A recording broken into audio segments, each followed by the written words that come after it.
So what's up, YouTube? Oh, long day. So, yep, yo-yoed me back and forth from Watertown to Drum today, and it's like, oh my. It's like when the orders came in, they all came at once. Hopefully, things get smoother, things get better. I'm trying to onboard more drivers, but I also need more constant orders coming in. So, if by the end of this month we're to 10 per day per person, that'll be an extreme success, for me at least. And that means we took a good chunk of market share, because like every day Grubhub gives me 3 all day. Heck, I've had days where they gave me 1. And then so it was rough. There's a no tipper there, and it's only the base pay. You only live 5.5 miles from Buffalo Wild Wings, so the base is only $5.50. It's based on mileage, $1 per mile, and that's our base pay. So the minimum is 4, no matter what. And I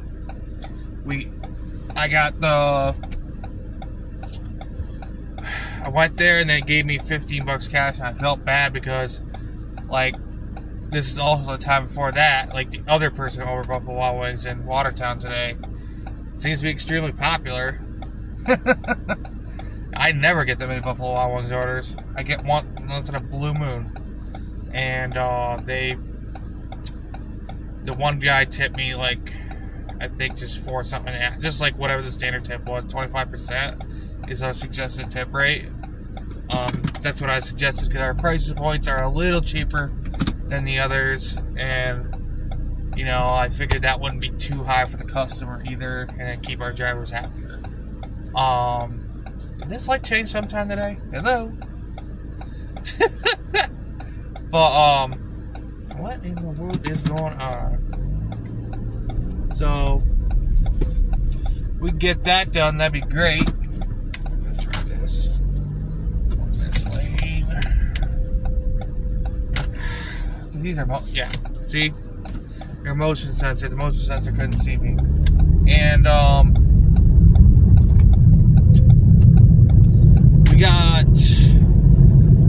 it was a little bit of confusion over what today. Dairy Queens are placing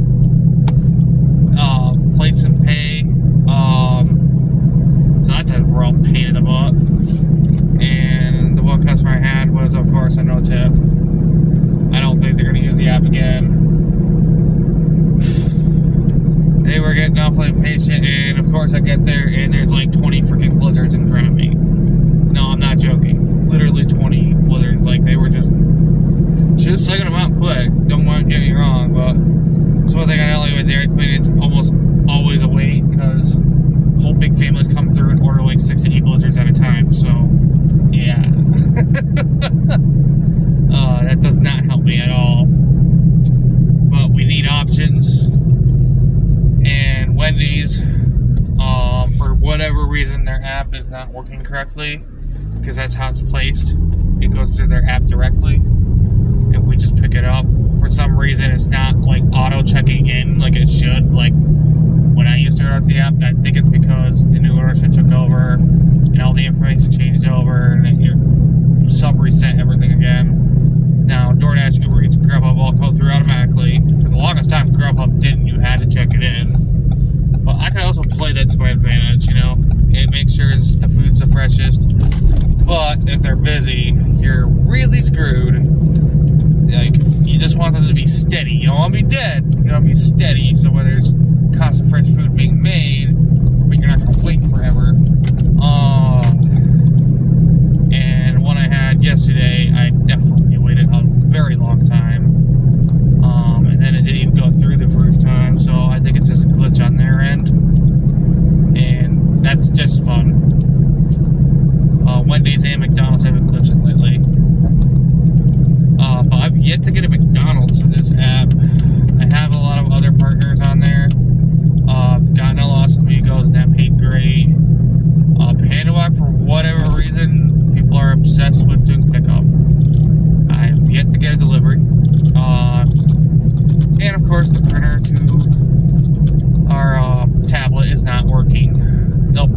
test ticket, but we're getting orders, you know, the most important thing.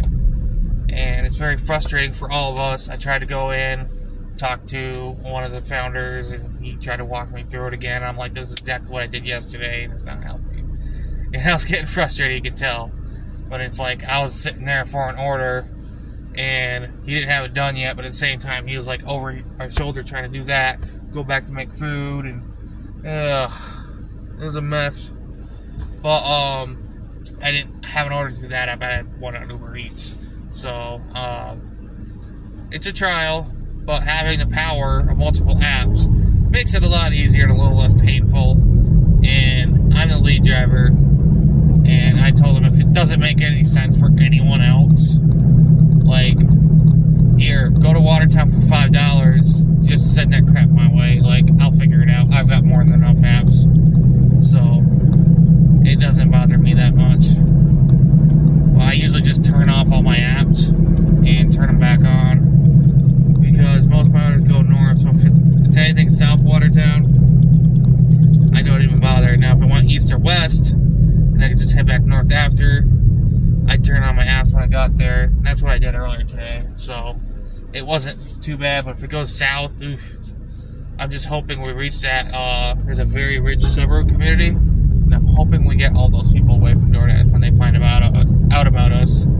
And if we place that ad campaign where I want to, we will. But he's holding back on spending like too much money on it right away. He's like, let's try to get some grassroots going, and we're doing the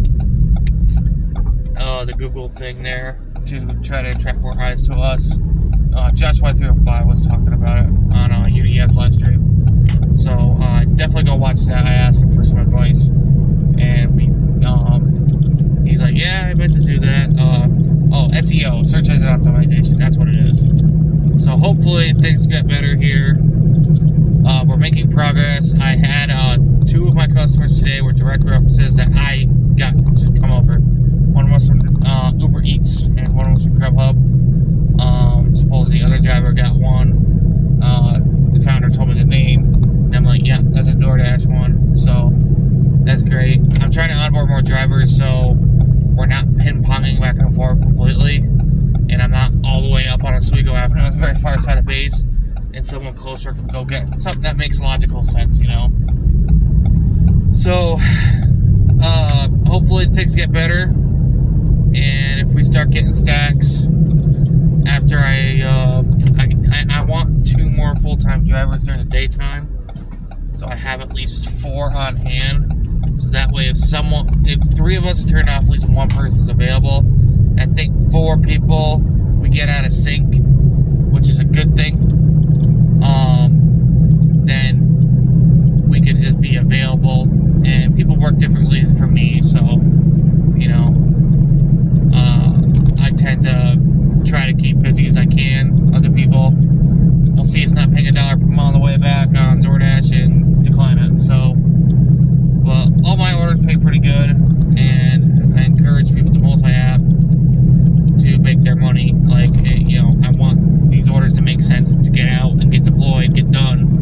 And founders agree with me. They're like, we've never really done anything like this. Normally when we do drivers, we've got some from DoorDash, but they stay really, really loyal to us. I'm like, you know, I can't ask for app loyalty. People need to make their money, and I ask that they make their money be profitable and help us get these orders delivered. But advocate for our app versus DoorDash and all them, because it costs less money to the consumer, it costs less money for our partners, local partners, and it costs less money for it keeps the money local. So it's a app based out of Augsburg, ran by 10 people, 2 co-founders, 8 people dispatch and support there, helping run the app. So hopefully we get going here. It's a little rough sometimes because the founders also have their own main businesses. One has a hauling company, one has a pizza shop, and then he also does all the catering, and that's how I hooked up with him in the first place. Like, he does eat the cater with Fireworks. So, like, maybe I'm not supposed to spill that sauce, but it seemed to be kind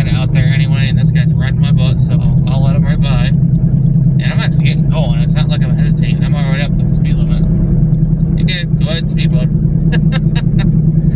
Alright, I hope you guys had a great week, great day. Today was not as good